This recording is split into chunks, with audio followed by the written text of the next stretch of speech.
Assalamualaikum warahmatullahi taala wabarakatuh. Yang berbahagia Tuan Imam, Tuan Bilal, pengurusi, ahli dan kuasa, para jemaah muslim-muslimat yang dirahmati Allah SWT. Alhamdulillah, kita bersyukur kepada Allah SWT dengan izin Allah kita dipertemukan. Mudah-mudahan daripada tak kenal jadi kenal, dalam kita sama-sama mengingati sirah baginda Rasulullah SAW di Isra dan Mi'rajkan oleh Allah SWT pada tanggal 27 Rajab. Kini kita telah masuk hari ini 28 Rajab 1433 Hijriah, bersamaan dengan 18 Jun 2012. Saya dipahamkan pada hari ini ialah merupakan sama-sama kita untuk meneliti dan mengulang kaji. Setiap tahun dan saban tahun kita mengadakan Isra Mi'raj. Memang ini jadi fitrah umat Islam dalam kita mengingati sirah atau perjuangan kekasih kita Muhammad Rasulullah SAW. Di dalam ayat yang pertama dalam surah Isra, Allah menjelaskan dalam firman-Nya, Subhanalladzi asra bi'abdihi lailan minal masjidil haram ilal masjidil aqsa alladzi barakna haulahu linuriyahu min ayatina innahu huwas sami'ul basir. Shadaqallahu azim. Ayat ini sering dibaca setiap kita apabila untuk mengenang sirah baginda Rasulullah SAW, yang mana Allah telah jemput baginda Nabi Muhammad SAW, yang mana ketika itu baginda berduka cita kerana Allah uji dengan beberapa musibah. Walaupun dia bergelar Habibullah, pastinya Allah uji, daripada kecil lagi Allah uji dengan kedudukan baginda yang kita tahu. Baginda dilahirkan, ayahnya telah kembali dahulu ke rahmatullah.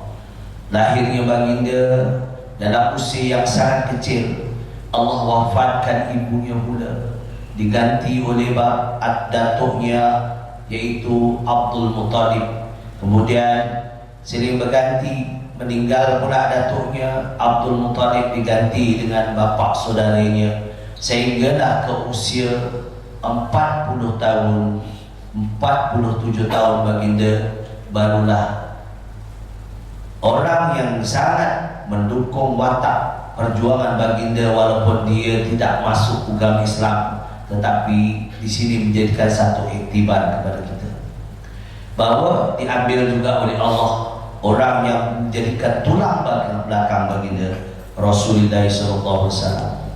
Dalam kedukaan baginda Rasulullah SAW, Allah memerintahkan malaikat Jibril alaihissalam untuk dirahlahkan, yaitu dirahlahkan baginda Rasulullah SAW, yakni diangkat, diberi gambaran-gambaran yang menyeronokkan. Macam kita, kalau kita dengan ahli keluarga balik kampung sekali-sekala, kita bersantai-santai, ajaklah keluarga kita hari kerja, suami kerja, isteri kerja, anak sekolah. Jadi kita masa ni penumpuan untuk artinya kehidupan kita. Inilah dijalankan oleh Allah SWT. Semua merupakan ibadah. Kalau kita sumberkan dengan niat, semua ini merupakan ibadah. Allah berfirman dalam suratul Kahfi ayat 99, nyatakan Allah SWT, wa'bud. Dengan ringkas Allah mengatakan wa'bud rabbaka hatta ya'tiyakan yakin. Hendaklah kamu sembah Allah walaupun kamu berada di mana, hingga akan menghadirkan yakin pada diri kita. Kadang-kadang kita tak yakin dengan kita, yalah. Kita kadang tak yakin dengan kita, sebab Allah telah jadikan kita manusia yang terbaik. Kalau dibandingkan dengan makhluk yang lain, kita yang paling baik. Ya, Allah jadikan kita ahli sains pun tak boleh buat seperti Allah cipta kita. Cuba tengok, saya lihat tuan-tuan muslimat dan hidung yang mancung-mancung. Ya tak? Cuba lubang hidung tu Allah terbalikkan, jadi terbalik pula. Bertakungai kita mandi, ya Allah, sedih sesemua selalu. Sebab ya, lubang hidung naik atas. Cuba jadi lubang hidung naik atas, kita mandi bertakung. Dan Allah jadikan cuping telinga, cantik cuping telinga ini. Sebab inilah cuping telinga ini menapis. Apabila kita mandi, air tak masuk ke telinga. Dia macam safety untuk air. Semua ada, ya, ada hikmah kebijaksanaan Allah menjadikan manusia. Sebab itu Allah menyatakan dalam ayat 110 dalam surah Al-Imran, Allah menjelaskan, kuntum khaira ummatin ukhrijat linnas, bahwa manusia ini sebaik-baik makhluk Allah jadikan kalau bandingkan dengan yang lain. Tetapi manusia yang diberi kebaikan oleh Allah ini diberi tugasan ta'muruna bil ma'ruf, mengajak kepada kebajikan. Macam ni lah, datang ke surau macam tuan tadi telefon semua, ya, suruh hadir untuk mendengar kuliah, untuk mengisi surau, ya. Itu ta'muruna bil ma'ruf. Kadang-kadang kita buat ta'muruna bil ma'ruf, buat ke? Kita tiap hari kita buat ta'muruna bil ma'ruf, tapi yang kita buat kadang-kadang kita tak tahu betul ke tu. Kalau kita sertakan dan niat ilallah, maka pahala kita Allah bagikan, balasan daripada Allah SWT. Dan tugasan kita pula selain daripada ta'muruna bil ma'ruf, mengajak kepada kebajikan, wa tanhauna 'anil munkar, kita menegah daripada kemungkaran. Ada yang berlaku kemungkaran atas diri kita, keluarga kita, maka kita tegah, ya. Man ra'a minkum munkar, Rasulullah mengatakan tegah kemungkaran itu, ya. Inilah tanggungjawab. Yang ketiga, tanggungjawab yang mesti kita mentauhidkan Allah, wa tu'minuna billah. Ini yang penting. Kerana kita ni setiap kali kita mesti mencarum amal ibadah kita. Bukan kita carum KWSP dicarum hari-hari, ya, masuk tidak gaji ni carum, ya, cukup akhir bulan dicarum bank, carum dia tak masuk lagi, hari itu kan berapa bulan, ya tuan, tak masuk lagi punya. Kalau dia tak masuk lagi, mau lagi lah ni, carum lagi, tak ada lagi. La ilaha illallah, mula dia komplain. Cuba kita carum kita dalam tiap hari ibadah kita kepada Allah. Apa respect yang kita buat, apa yang kita memperbagaikan dalam ibadah kita, yang dikatakan wa'bud rabbaka hatta ya'tiyakal yakin. Kerana kita yakin adanya Allah, kita yakin ada balasan hari akhirat, maka kita membuat amalan-amalan ini dengan wa ma umiru illa liya'budullaha mukhlishina lahu-d-din. Dalam surah Al-Bayyinah, tuan-tuan mungkin hafal tu ayat tu, ya. Wa ma umiru illa liya'budullaha mukhlishina. Ialah Allah menyuruh kita membuat kebajikan kat dunia ni, ya, dengan ikhlas kerana agama Allah SWT, dengan mukhlishina lahu-d-din, dengan terus hunafa wa yuqimus shalah. Berarti setakat kita ramai kadang-kadang dia mengaku ni, ya, saya pernah satu hamba Allah, dia mengaku beriman pada Allah, ya, beriman, ya, artinya dia mantap keimanannya, sembahyang kadang-kadang, jarang-jarang.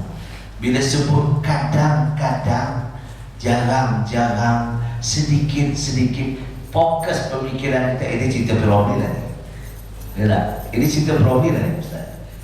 Makna kadang-kadang kita buat bila kita, sebab Rasulullah SAW yang diriwayatkan oleh, ya, Muslim, dan memperkuatkan perawi-perawinya itu Aisyah radhiyallahu anha, Rasulullah menegur sahabatnya,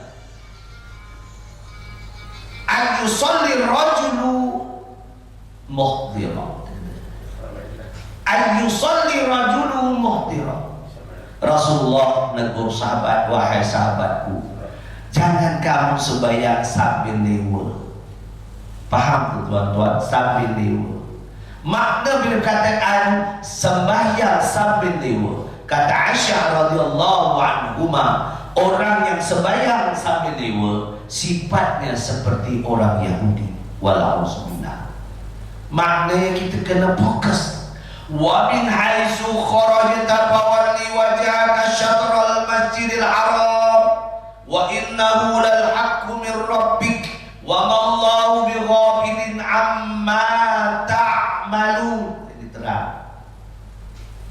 Allah menyuruh apabila kamu keluar, kemana saja kamu pergi, hendaklah hadapkan dirimu kepada kiblat Allah, Masjidil Haram. Artinya jangan tinggal solat.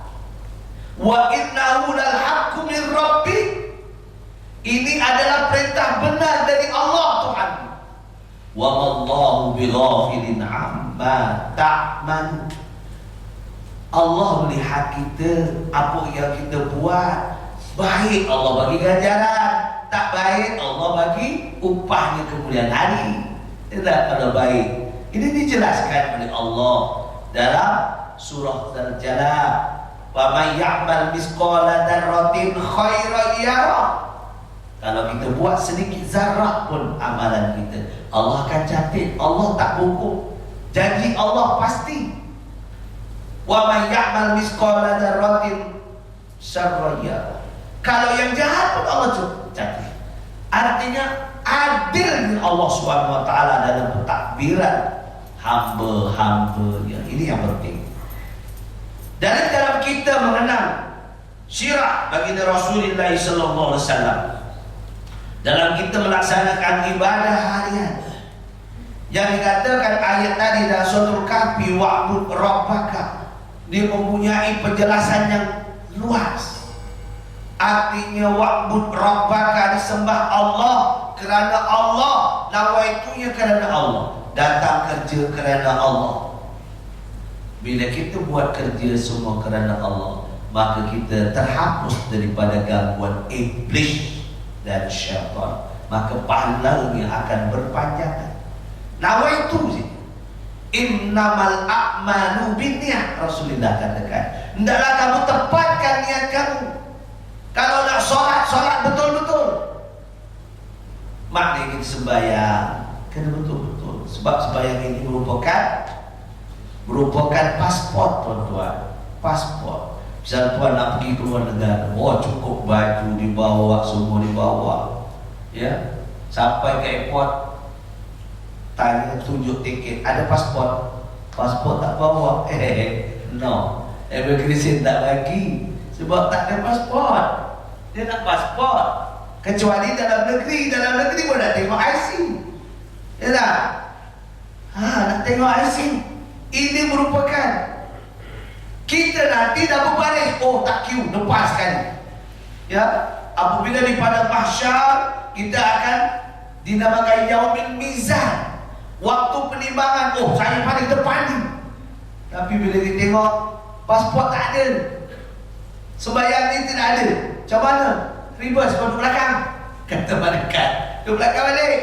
Sebab pasport dia, tanya pasport dulu.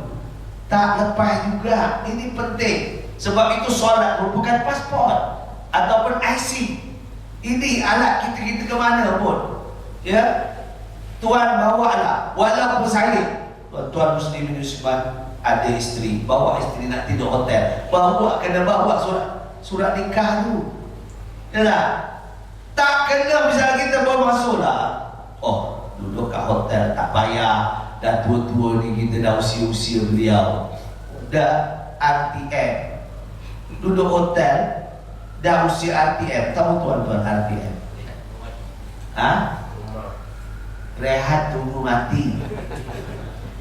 SPPF, sementara tunggu mati. Ya, takut kita dah RTM ada, SDPM ada, KTM lah bahaya kita tuan-tuan. Nah, jangan itu ya. Ini sebabnya. Ini pentingnya dalam kita mengingat baginda Rasulullah SAW. Baginda Rasulullah SAW dirahlahkan Allah SWT, dihiburkan ketika tubuh kecita Nabi Muhammad SAW. Kemudian Allah, wahai Jibril, kau bawalah kekasihku, kata Allah.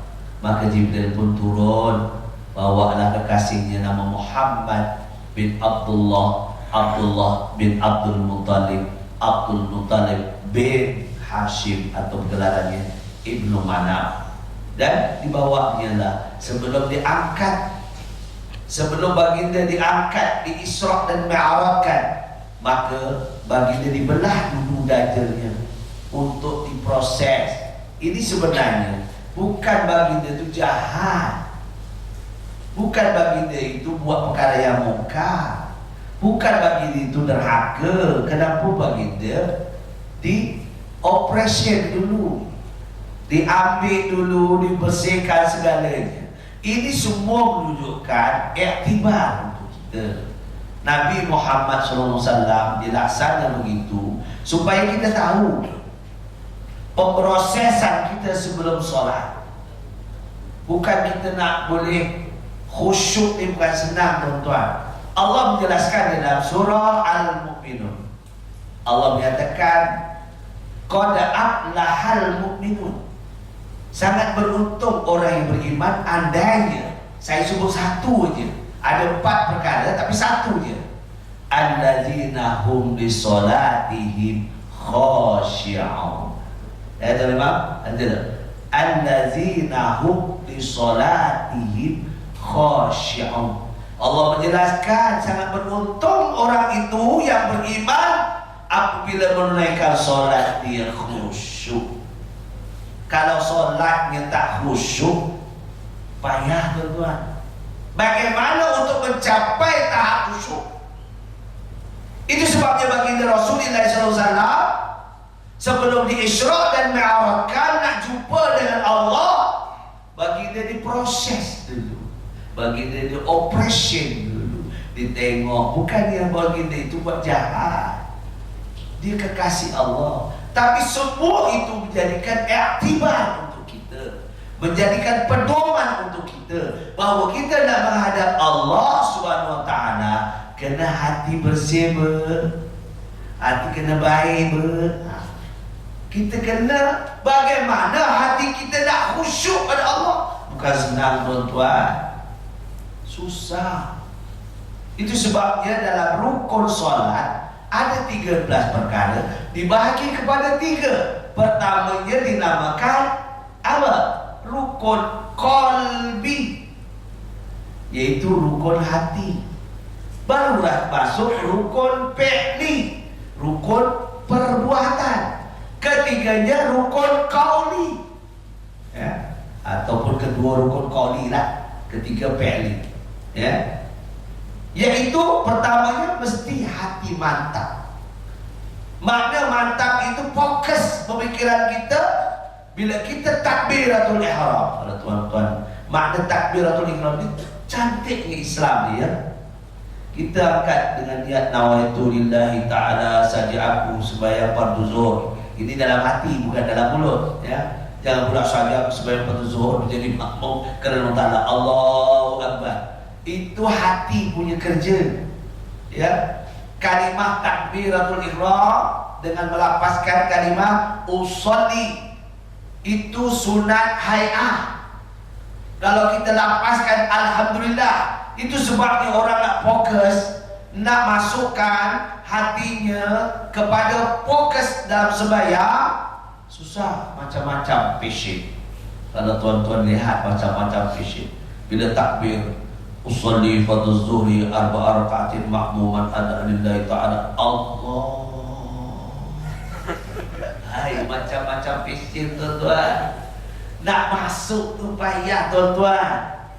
Tapi orang yang tidak memikirkan dia, Allah Akbar, dah lah dia. Itu yang senang. Itu sebabnya orang semua memerlukan ilmu. Ilmu ilmu dalam rukun qalbi ada 3, yaitu qasad, kerelaan. Kita nak menghadap Allah tu kena rela, redha, radhiyallahu anhu wa radu'an. Kita kena redha kepada Allah perintah, dan baru Allah redha amalan kita diterima. Kalau kita sembahyang, mak ingat tak masa kecil-kecil tu, bapak bukan rotan, kita takut bapak bunyi nampak rotan gitu. Bapak suruh ngaji, duduk bersila. Sebab apa sebelum bersila? Takut rotan. Takut dengan rotan, bukan takut dengan Allah ketika itu, masa kecil-kecil. Itu yang bapak mau rotan. Kita ini hari ini kita lihat anak-anak dalam di sekolah ni kan. Kita hantar sekolah, pagi sekolah, balik awal, pergi sekolah awal, time hari minggu, anak-anak pun pandai. Tak digerak tu ni. Anak pun dah tahu dah. Dia belajar, baru dengar Isra Mi'raj. Kisah apa? Kisah Bilal bin Rabah. Anak tu dengar, dia kata, hari tu hari Ahad, dia tak pergi sekolah. Si bapaknya bangun sembahyang. Ahad. Kata bapaknya, ceramah malam tadi bagus, diingat pada Allah satu. Rupanya anak ni berfikir Ahad hari ini, Ahad, tak payah gerak lah bang. Hari ini Ahad dah letih sekolah kita. Jadi ayah pun ingat malam tadi baru cerita Isra Mi'raj, kisah Sayyidina Bilal bin Rabah diikat tengah-tengah padang pasir oleh majikannya supaya ikut penyembahan secara orang-orang jahiliyah musyrikin. Tapi Bilal bin Rabah dengan rela hati kerana Allah, sampai tak sebut lagi, tak cakap hanya kalimah Ahad, Allah, satu Allah. Yang budak didengar, oh alhamdulillah, ini punya point untuk saya tidur sebentar.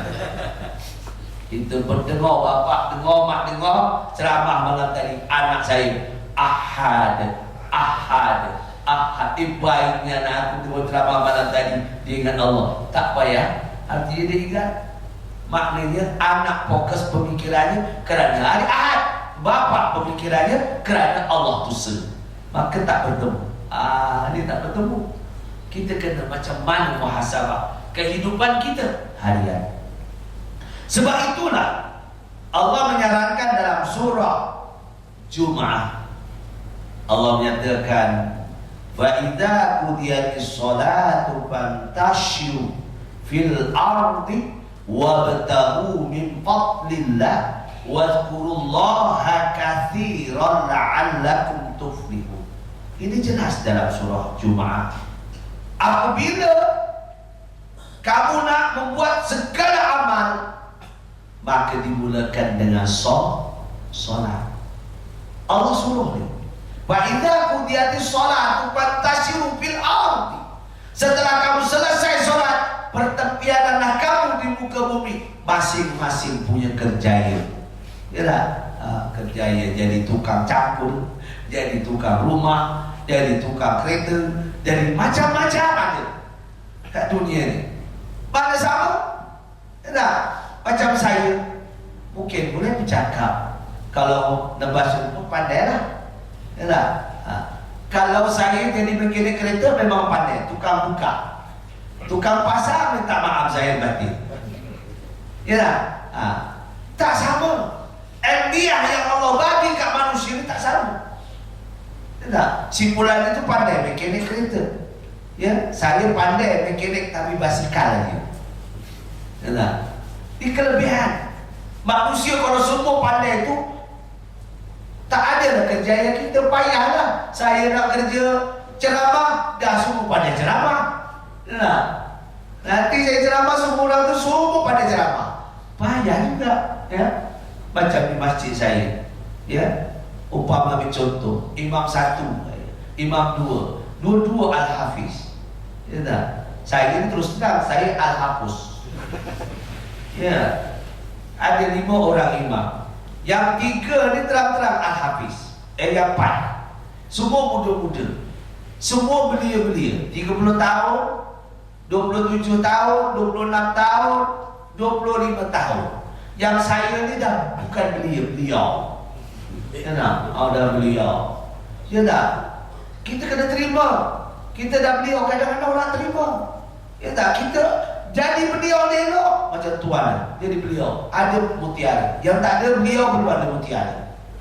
Ya, tuan ada mutiara, cantik lah, kacak lagi. Kadang-kadang wanita suka yang ada mutiara. Betul tak? Tak tak? Suka. Sebab ada satu saya jumpa hamba Allah. Dia umurnya muda, baru menjangkau 19 tahun. Kemudian dia bawa lah dia punya dalih. Nak buku merempit. Saya tanya, "Dik, kamu dari mana, Dik?" "Alah, cik, jalan-jalan pak cik." Ada makmur, ada makmur. "Kenapa kamu pakai dai? Kenapa kamu ada uban dah?" "Tak, saya pakai dai." "Dai apa?" "Warna putih." "Sebab apa kamu pakai dai? Kan tu jadi macam uban, Dek." "Yalah," kata orang perempuan, dia pandai budak ni. Kata orang perempuan, kalau kita nampak dia punya uban dia, otak cerdik. Cerdik tak tahu dah cerdik apa. Cerdik tipu ke, cerdik apa, Allah alam. Otak cerdik dia. Betul lah sebab? Tak kan? Dia ngaku je, otak cerdik. Rupanya orang tua cerdik. Betul lah. Ni, kalau jadi beliau ni ramai cerdik kan? Sebab apa? Kena cerdik. Sebab ramai isteri-isteri beliau ni, yang bukan di sini, tempat lain. Kalau yang ada, wallah alam lah. Isteri-isteri beliau ni, dah dia beliau, kalau isterinya apa ya? Beliau. Tak boleh juga ya. Kalau suami beliau dah, beliau juga lah ya. Isteri-isteri beliau ni, keseronokannya sudah berubah. Kalau dulu masa kecil, masa muda berjumpa, I love you tu. Sekarang kita balik, I love you, busuk je kamu. Lain pula. Ya tak? Sebab apa busuk je kamu?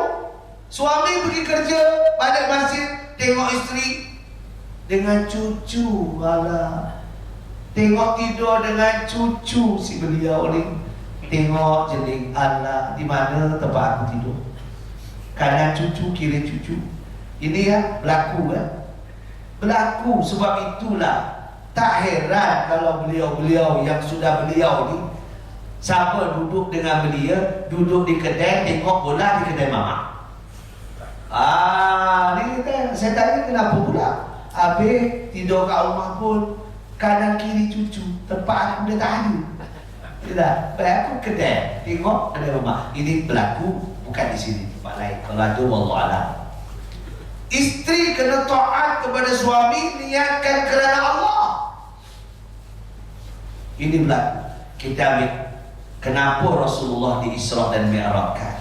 Kerana baginda Rasulullah SAW dengan Sayyidatina Khadijah beza jauh, umur jauh, tuan-tuan muslimin semua. Sekarang ni kalau saya rasa lah, antara tuan-tuan yang abang adik-adik ni kalau nak pilih yang muda lah. Kalau umur 25 tahun nak pilih yang 14 tahun, kau boleh umur 10 tahun ni nak. Ya. Rasulullah 15 tahun beza dengan Sayyidatina Khadijah radhiyallahu anha. 15 tahun tuan-tuan. Ketika itu baginda berumur 25 tahun. Sayyidatina Khadijah berumur 40 tahun. Ini dari pahaman orang Syiah, dia kata bohong. Astagfirullahaladzim. Ini kenyataan dalam Al-Quran, dalam hadis semua ada. Bukan tipu. Rasulullah berkahwin dengan Sayyidatina Khadijah. Ketika itu Sayyidatina Khadijah adalah saudagar kaya. Dan Rasulullah ini kuli. Akhirnya dengan amanahnya Rasulullah, Sayyidatina Khadijah jatuh cinta. Cinta lah. Rasulullah merupakan istrinya itu, Khadijah itu merupakan kekasih yang pertama selain pada Allah lah di makhluk Muhammad. Kenapa? Apabila wafatnya Sayyidina Khadijah, Rasulullah rasa duka cita, sedih, duduk termenung. Cuba bayangkan. Pasti dalam sirah menceritakan bahawa Sayyidina Khadijah ini merupakan wanita yang solehah, wanita yang jadikan contoh, ikon untuk para wanita.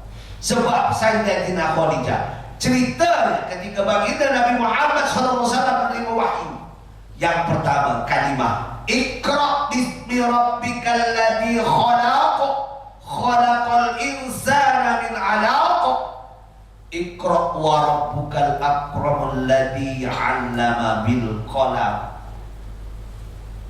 Baginda tak tahu, ma'adri, tidak penuh oleh malaikat Jibril. Tuan-tuan muslim-muslimat, ada pernah jumpa tak kat PWTC? Oh, pernah jumpa tak? Tak pernah jumpa ya? Kalau jumpa rasanya, ya, kalau imam ni pergi surau ni pagi-pagi terjumpa, rasanya tak datang lagi ke surau ni. Tak datang. Itu baru jumpa jin, belum lagi malaikat. Jin ada, jin kampret ada. Itu jin. Tapi bagi Rasulullah SAW, apabila dia dipeluk oleh malaikat Jibril AS, kali pertama dibacakan lagi tak dapat, kali kedua bacakan lagi tak dapat, kali ketiga dibaca barulah dapat. Rasulullah terima wahyu Allah daripada Iqra bismi rabbikal ladzi khalaq sampailah ke ayat-ayat seterusnya 30 juz. Rasulullah hafiz sampai wafat. Tak payah diulang-ulang, kerana Rasulullah tiap hari, satu hari membaca Al-Quran, satu hari tidak kurang 1000 kali. Kita tuan-tuan, dia pentakbir, ya, dia pentakbir, dia pemimpin, dia jenderal, dia presiden, tapi dia boleh buat macam mana ya? Kita tinggal Allah. Satu hari nak baca Quran sebaris pun jarang-jarang dan kadang-kadang. Macam mana kita nak ikut Rasulullah SAW? Kerana Al-Quran ini satu huruf Allah ganjarkan sampai 10. Satu huruf alif A saja dah 10. Sebab itulah kita kena cari semua ini. Semua kena cari. Bagaimana kita untuk mendatangkan qasad ila Allah. Hati, nak jaga hati. Sebab dinyatakan oleh baginda Rasulullah SAW, Inna Allah la ya'muru bi'amalikum, Inna Allah la yanzuru ila a'malikum wala yanzuru ila suwarikum wala yanzuru ila ajsamikum, walakin, kata Rasulullah, ya, Rasulullah kata Allah takkan lihat akan kedudukan kamu, Allah tak lihat akan wajah-wajah kamu, Allah tidak lihat akan wang ringgit kamu, tetapi walakin yanzuru ila qulubikum, tetapi Allah lihat akan kerja hati kamu. Hati kamu macam mana? Itu sebabnya bila qasad nawaitu lillahi ta'ala, itu bila takbir tu Allah selendang gitu, selendang kepada Allah. Maknanya takbiratul ihram itu menutup, mengunci hal-hal dunia untuk fokus pemikiran kita menghadap Allah Subhanahu wa ta'ala. Sebab apa dicurut macam itu? Itu sebabnya di dalam rukun solat pertamanya dinamakan qasad, yaitu kerelaan, luaran, dalaman, rela untuk fokus menghadap kepada Allah Subhanahu wa ta'ala. Yang tak dapat fokus, senang saja. Apa dia? Kita dah ngaku Allahu Akbar, bar tu tutup, halunya ditutup. Fokus, aku sembahyang fardu zuhur menjadi makmum kerana Allah Ta'ala. Maka satu persatu yang kita baca itu, kita ingati apa yang kita baca. Bismillahirrahmanirrahim. Alhamdulillahi Rabbil Alamin. Kita fokus satu persatu yang kita baca. Ya, sebab itulah kalau kita membaca tapi hati tak baca, mulut Bismillahirrahmanirrahim, pikirannya tadi kat luar tu ada jamuan, terlepas ni kita makan jamuan. Sudah lain pula. Apa lauknya? Sudah pergi ke lain. Sebab itu muslimat, kalau suami nak pergi masjid surau, jangan dipesan-pesan toh. Ini pesan, bang, kalau balik beli gula bang. Iyalah. Allah, suami pun sembahyang maghrib selamat, sembahyang isyak. Ada rakaat kedua pula tu, isteri tadi suruh beli gula dalam lupa dalam sembahyang. Tolonglah isteri, kalau suami itu pergi ke masjid, jangan dipesan-pesan. Pesan yang baik pun tak usah. Bang, baik-baik jalan bang, mudah-mudahan diterima oleh Allah. Ini tidak. Saya lihat ramai sekarang ni, kalau saya pergi kuliah, perempuan yang di masjid ramai, yang laki-laki duduk di rumah. Pula si isteri pesan kat suami, bang, kalau abang keluar tutup pintu bang ya, saya pergi masjid dulu. La ilaha illallah. Dah terbalik. Kok wedok yang masjid jauh ya. Selana ni turuai di rumah. Paham tak? Ini Jawa. Ya. Kayaknya Surabaya nek si binian ke masjid ke surau, lakinya berguling di rumah. Tak boleh begitu. Sebab ini lelaki menyelamatkan fardu kifayah. Si istri itu tak payah. Ini istri yang ke masjid ke sana sibuk, Isra Mi'raj radio yang sibuk punya, yang suami duduk, kemana tadi? Alah, pergi masjid, gotong royong marami ada Isra Mi'raj. Yang suami, tak tahu saya. Astagfirullahaladzim. Suami apa ni? Sebab itu Allah menyatakan dalam hadis, ayyusalli rajulu muhdira. Rasulullah kata, wahai sahabatku, jangan kamu buat sembahyang sambil lewa. Betul-betul. Dia tegur laki-laki, dia tak tegur perempuan. Ya, boleh si perempuan pergi ke masjid, tutup aurat betul-betul. Sekarang ni perempuan pertama ada ramai yang tutup kepala, aurat tak tutup. Ya betul lah. Perempuan cuma tengok, pergi coket road, pergi mana-mana, semua elok pakai tudung. Kok lengannya buka, tudungnya lengkok macam ustazah. Saya tak sebut pun tak tahu ustazah di ustazah. Kok tangannya segini? Allah kata, orang tengok tangan pun dia geram. Lah, kan kira, ya bang. Tengok sini hitam, hati tak hitam. Ya, tengok sini putih, hati masih dia. Ya, hanya itulah. Isteri kita tak bagi. Kalau dibagi, apa salahnya tak? Perempuan paling marah bila suami kata, kalau kita mampu. Sebab itu dalam Islam, Al-Quran itu panduan. Taraktu fikum amrani ma tamassaktum bihima lan tadillu abada kitabillah wa sunnati Rasulillah. Memang ada dalam Quran. Ya tak? Apa yang ada?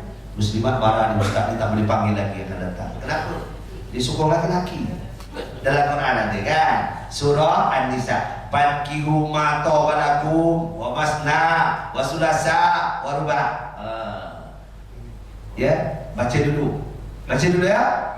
Lelaki boleh kahwin 2, tak cukup 2, 3, tak cukup 3, 4. Ustaz melapor ni suruh pula.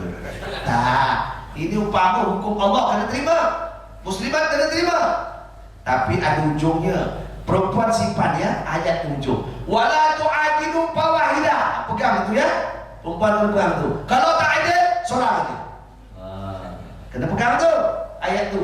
Abang, kata abang boleh pankihu ma tawalakum wa masna wa sulasa wa ruba, boleh kahwin 2, 3, 4. Okey bang, abang adil kan? Abang ni pun pandai jawab. Cuba dulu baru tuan. Sebab itu laki-laki apabila mati, inna lillahi wa inna ilaihi raji'un, tanya tuan imam, di mana duduk tuan imam? Di kepalanya kan di punggungnya? Kepalanya. Sebab laki-laki otaknya cegedik 2 lah, dibuka betul. Wallahualam. Tapi yang beriman dia akan yang fokus, yang baik, kita. Sebab muslimah, kenapa kalau dia inna lillahi wa inna ilaihi raji'un, sebelah punggung dia kenapa apa? Di situ lahirnya para ulama, para rasul, para nabi, para ulama. Dia tak ada keluar dari mulut.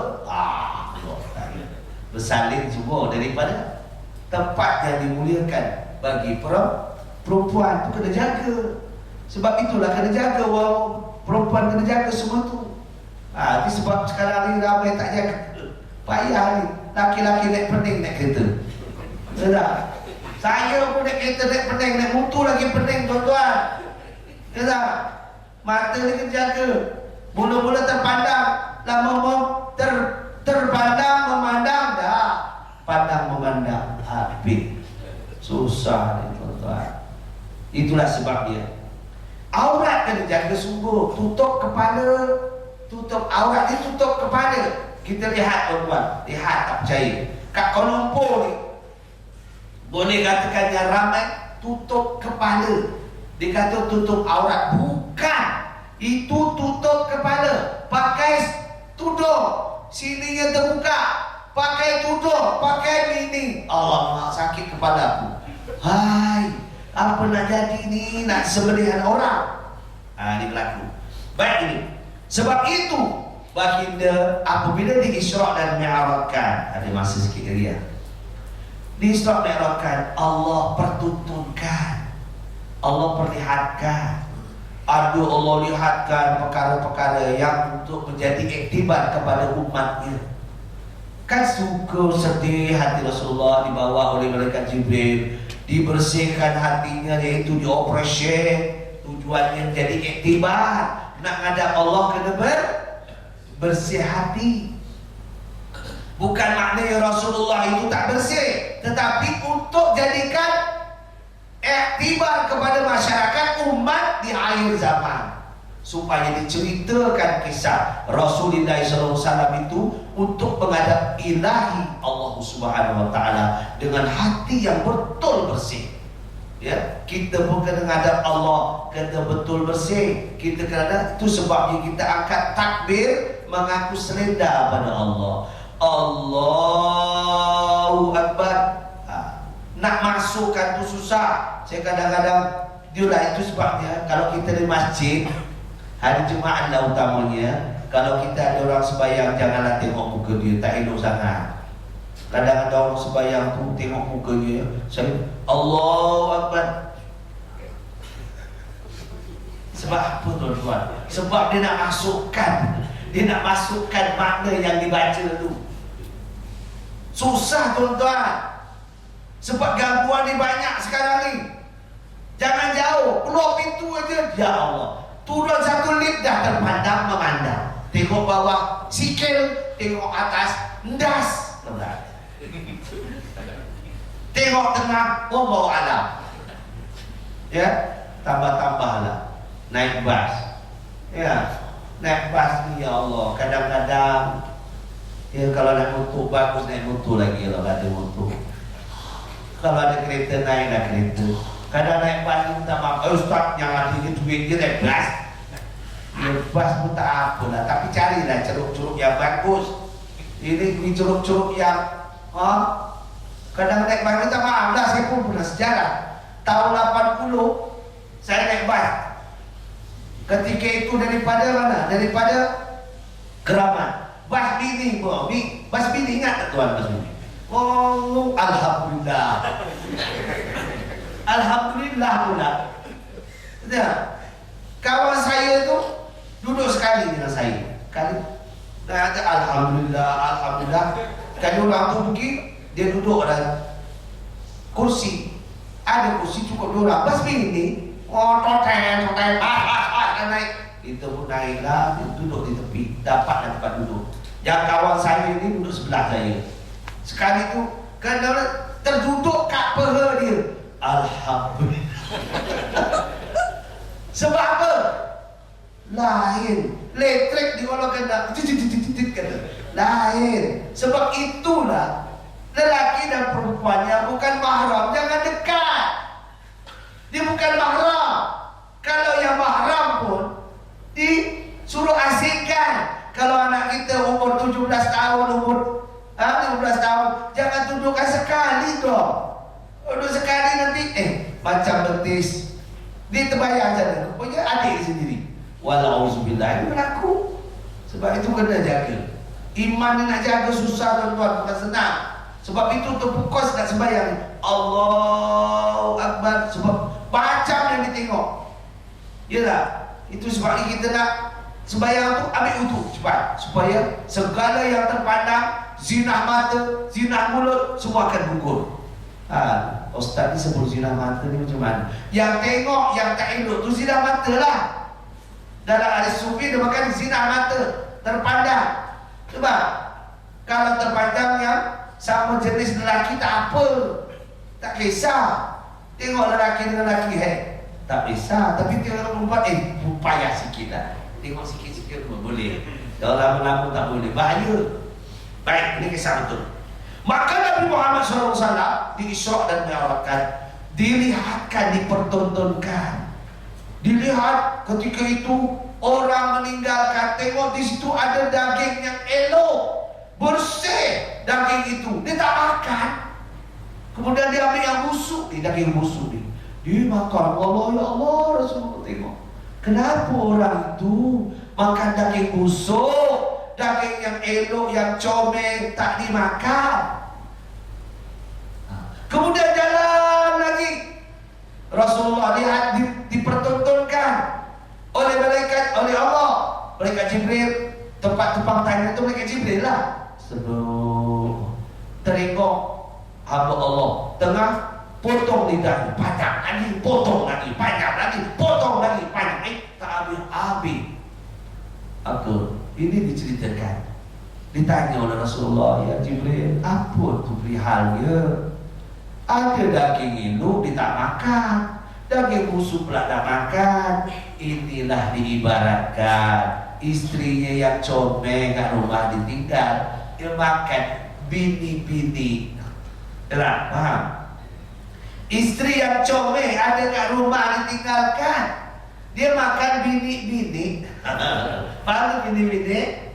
Ada kalau orang ada orang kedayan, bini ada. Yang ada tak dimakan, makan lah. Nak tanam macam cara padi boleh, nak cara lalang boleh, nak melintang pukang boleh. Itu punya pasal lah, ya. Yang kita punya yang halalan thayyiban, halal dan baik. Ini diceritakan. Maknanya dengan mereka faham, istri di rumah diabaikan. Dia duk ngorat pelayan Indon di kedai restoran. Patutlah rajin kedai mamak tu. Pak, bukan pak lagi ditepuk. Bang nak makan apa bang? Allah, 3 hari tak tidur rumah. Asyik keluar ni. Bahaya ni. Tambah-tambah usia macam saya ni, jangan ditepuk, oi, bahaya oi. Tuan-tuan alim sikit. Ya tak? Tengok, tuan-tuan alim sikit, saya pun tahu. Ya tak? Saya tak kata dah saya alim, tapi insya-Allah ya tak? Sebab kita proses. Sayyidatina Khadijah radhiyallahu anha usia yang tinggi, melebihi baginda 15 tahun. Baginda tak curang, baginda tak kahwin lain. Saya jadi lalu apa dia rahsia? Lelaki ni 2 perkara yang kena jaga. Minta maaf ya muslimat, 2 perkara ni. Balik rumah, sampai rumah dia panganan ni wis enak. Tahu tak makanan? kue-kuenya, masak baunya sudah ada dimakan. Balik rumah yang dipengeni maklumlah, minta maaf. Kita ni kadang-kadang, ya dah, ini dalam Islam membolehkan. Kadang-kadang saya jadi juru nikah, kita nikahkan. Si laki-laki nak nikah, isteri mengada-ngada calon isteri ke depan pula dengan pakaian dia, ya Rabbi. Kalau nak nikahkan anak nanti tolong tak burung pakai tudung elok-elok. Ini dah lah pakai tudung ni kepalanya saja, jabulnya keluar. Dia nak nikah di masjid, sebab dia bajunya kok ketorok-ketorok. Si imam pun nak nikah sebesalah dia. Aku terima nikah dia dari rumah. Bini yang kena marah. Kenapa? Kamu ready gitu. Dia suruh bini ready. Kenapa?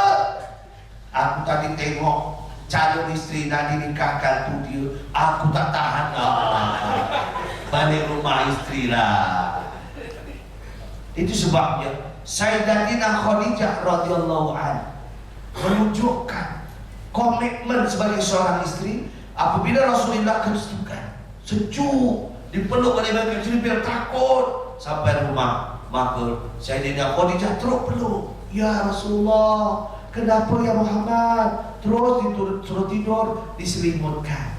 Maka sebagai bukti dalil ayat Al-Quran, ya ayyuhal mudassir kum fa'anzir barabbaka fatahhir, adalah ayat Quran. Malaikat Jibril menyeru kepada Muhammad, ya orang yang berselimut. Itu dah dia. Bangun ibu. Ya ayyuhal mudassir. Betul lah Nabi Muhammad diselimut oleh Sayyidatina Khadijah kerana kesejukan takut. Tengok, sayang tak isteri kepada suami? Sayang.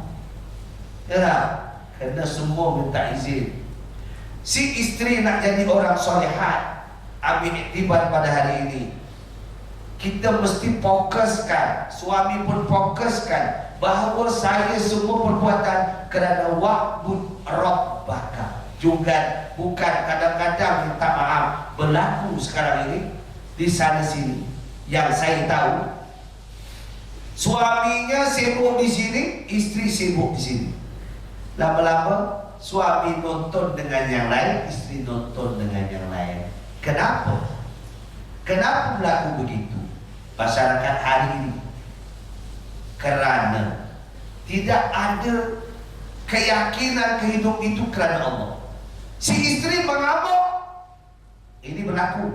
Si isteri mengamuk, minta cerai kerana suaminya asyik duduk di kedai mamak. Ya Rabbi, kita kena berdoa munajat kepada Allah. Kita kena berdoa, ya Allah, ya Tuhanku, aku berkahwin dengan suamiku ini kerana-Mu, ya Allah. Aku berkahwin dengan suamiku ini yang halal menjadi suamiku ini bukan kerana nafsuku, tetapi kerana-Mu, ya Allah. Maka tolong, ya Allah, kembalikanlah ia seperti dulu. Minta pada Allah, pasti Allah akan bagi. Tapi kalau si isteri, baik aku bang, kau duduk kat kedai mama, aku duduk kat kedai memek, kata dia.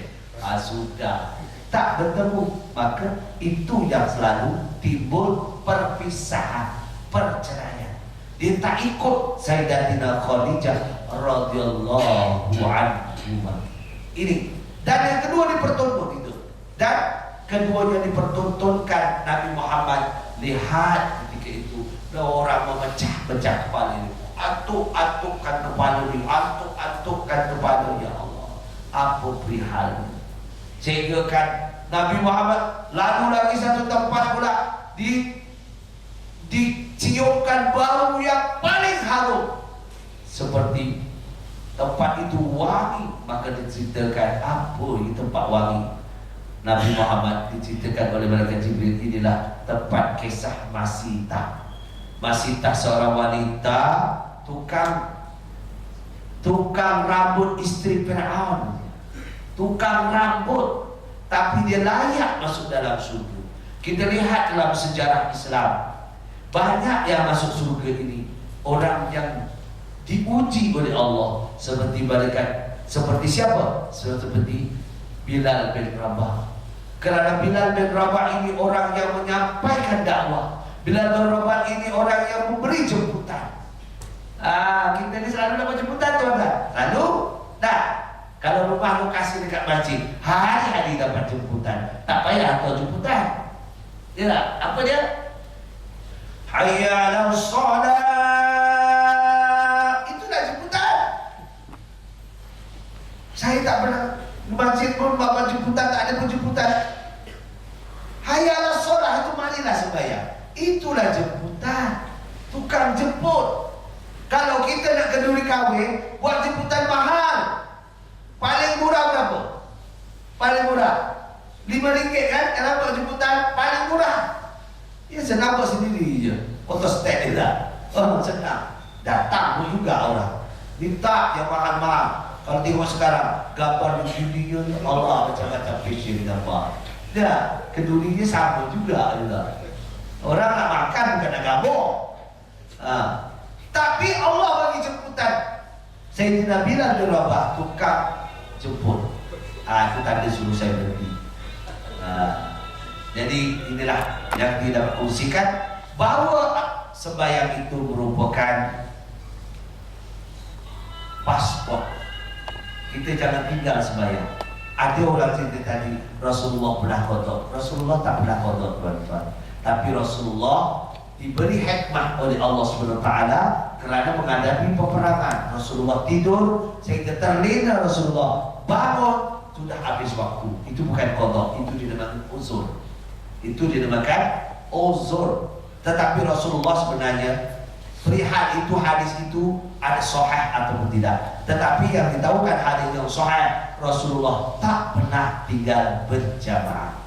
Sehingga kan saat yang akhir sekali Rasulullah keadaan kering, sehingga kan suruh dipapah oleh anak siapa? Anak kepada siapa ni?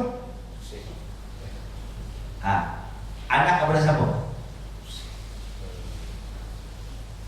Ingat tak ada cerita? Saya nak suruh tuan-tuan ingat.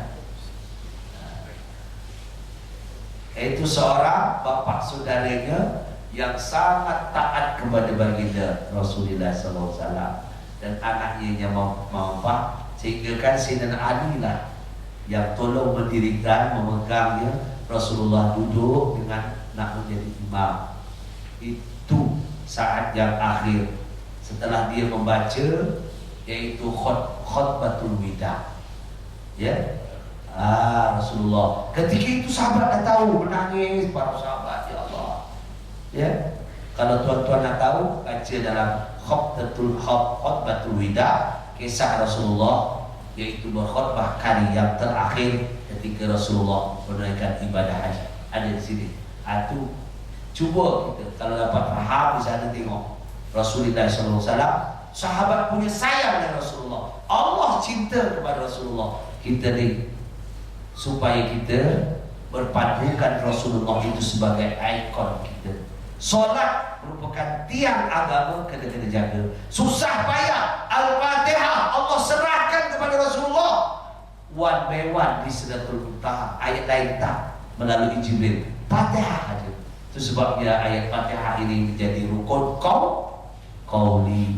Isinya ada pujian, isinya ada doa, isinya ada tolak balak, ya, isinya ada ilmu tauhid dalam surah Al-Fatihah. Kalau nak diceritakan kisah Fatihah 3 jam tak selesai. Itu sebab dinamakan Ummul Quran. Jadi itulah yang dapat kita kongsikan supaya kita menjaga keimanan kita, mentauhidkan Allah SWT dengan bersungguh-sungguh. Allah lihat hati kita, kita ikhlas, dan kita mintalah supaya kaum lelaki memenuhi sok-sok dalam solat fardu kifayah. Kalaulah minta maaf ya muslimat, suami kita duduk di rumah, kita ada halo suami, bang, halo suami, sekali-sekali halo suami, bang, abang ni tanggung jawab abang besar. Apa? Abang selesaikan fardu kifayah, abang duduk kat rumah buat apa? Tu rumah seluruh-seluruh ada kamu.